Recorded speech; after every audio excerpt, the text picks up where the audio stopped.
Hello and welcome to a Smurd P video, and today we are looking at the Phoenix Omnibus Volume 1.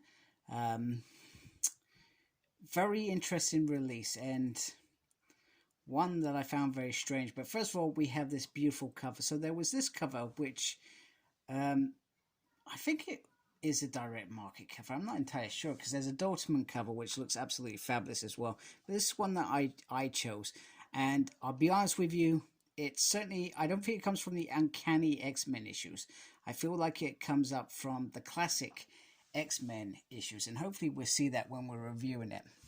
And then I'm just going to turn it to the side. We got Phoenix there, and then we got Jean Grey as the Black Queen of the Hellfire Club up there. And then we turn it around, and then we've got all the covers here.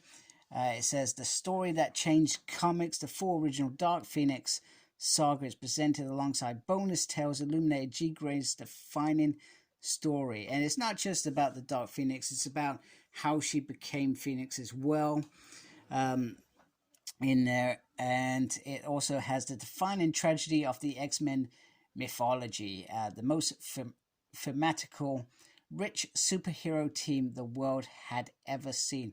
I'll be honest with you, this is one of my favorite X teams. This and the Australian Outback team. They've got to be my two favorite teams of all time. There are plenty of other teams I enjoy as well.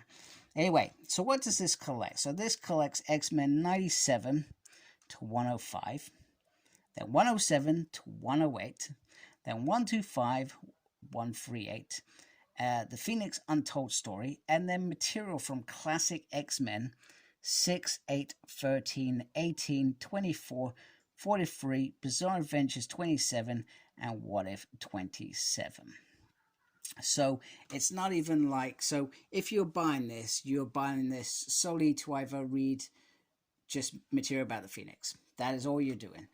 It's like Venom versus Spider-Man. So even though Spider-Man's tale was told in between those issues, it only approached the Venom-specific stories. So in reality, this has only about 24 issues, as well as the material mentioned. So this is not a big omnibus. Now, the reason that I've got these other omnibuses out here is because if you've already got Uncanny X-Men 1, Uncanny X-Men 2, and X-Men Classics, you do not potentially need to buy this unless you are a Phoenix fanatic. That is the only reason I would recommend you buy this. Other than that, I wouldn't even bother. Now, the reason that I brought this is because it specifically says Volume 1. So that leaves me, there are lots of Phoenix stories out there that have been told. So there's Rachel Gray, who had Phoenix Force, I believe, in her Excalibur days. We also have the likes of perhaps some of the material from New X-Men, maybe. Towards the end when G was getting that itchy, fiery finger. And then you've got, as well as that, you've got X-Men, Phoenix, End Song, and War Song. And then you may even go as far as doing the whole Avengers versus X-Men Phoenix. And then what's currently coming out with the Avengers and Phoenix, I haven't read that. But they've done some stuff as well.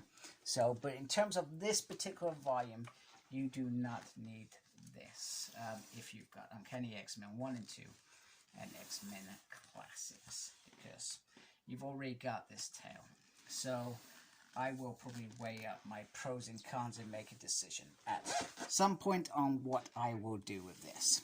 So in the meantime, let's take this cover off. Wow, that is the Dortmund cover that I was talking about. That looks absolutely stunning. And then under here you got the creators. So you got Chris Claremont, who was big during this era, Dave Cockrum, and then you got John Byrne as well. And then you got a little synthesis about the Phoenix. I am fire and life incarnated, now and forever. I am Phoenix. Such a classic moment that pretty much most X-fan knows. On the side, It's the same as that, except it has Dark Phoenix down there, which is pretty cool. And on the back, then you've got that full cover there without the writing, and that does look gorgeous. So let me try and get this into a position. Okay, so I feel like I am in a better position than I was a minute ago to show you this book.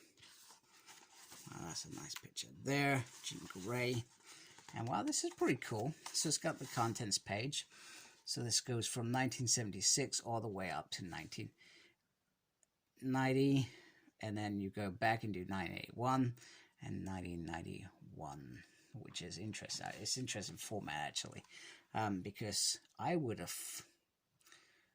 thrown some of the classic X-Men issues alongside the X-Men, because a lot of them fed off the back of issues. That's how the classic X-Men filled up some of the character development stories. So this is pretty much going to give you the Shi'ar saga as it's known in animated terms. It's a bit different, obviously. You've got a whole piece before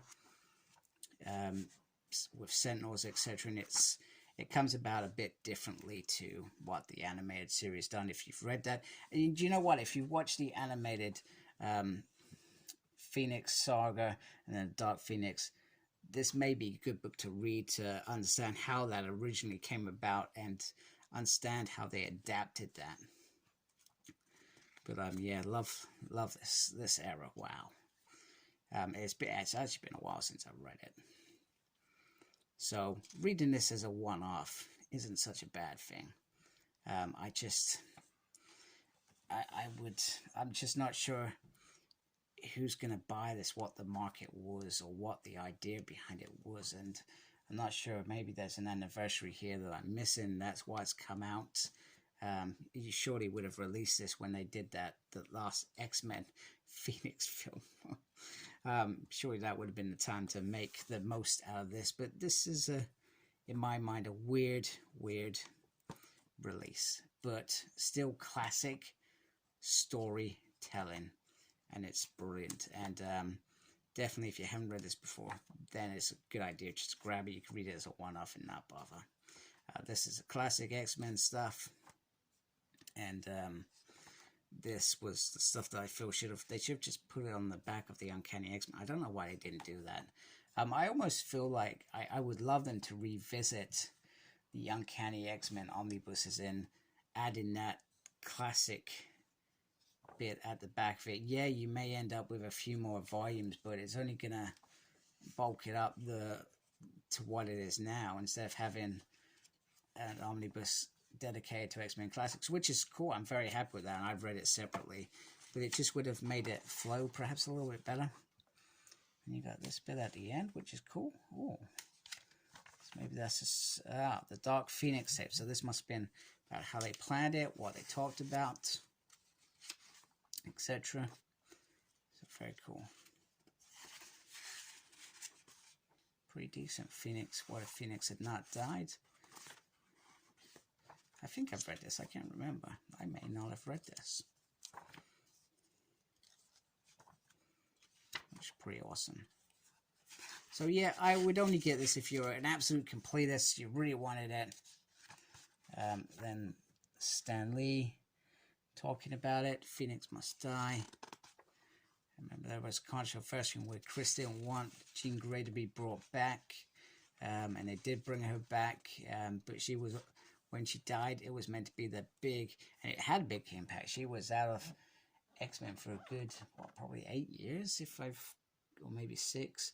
It does depend on my maths when I'm thinking about that era, because I wasn't even born in that era. So, oh, I've got that card, and I got that card. I got that card, and that card, and that card. Got all those cards. So we've got some nice covers at the back. So yeah, so Chris didn't want Jean Grey to be brought back. Because it was meant to be a defining moment for the X-Men. But it happened. They reconned it, and it wasn't even the Phoenix. It wasn't even Jean Grey. It's a bit that is still I sometimes still have to really think about that bit. So there we go. There is the omnibus. So yeah, definitely only get this if you are generally gonna get this. Other than that, I would not bother wasting your time if you've got, like I said, those free omnibus. If you got them, you don't need this. So anyway, hope you like my video. Please support my channel by subscribing. Make sure you look after yourself. Very important these days. And as always, embrace the geekiness. Take care. Goodbye.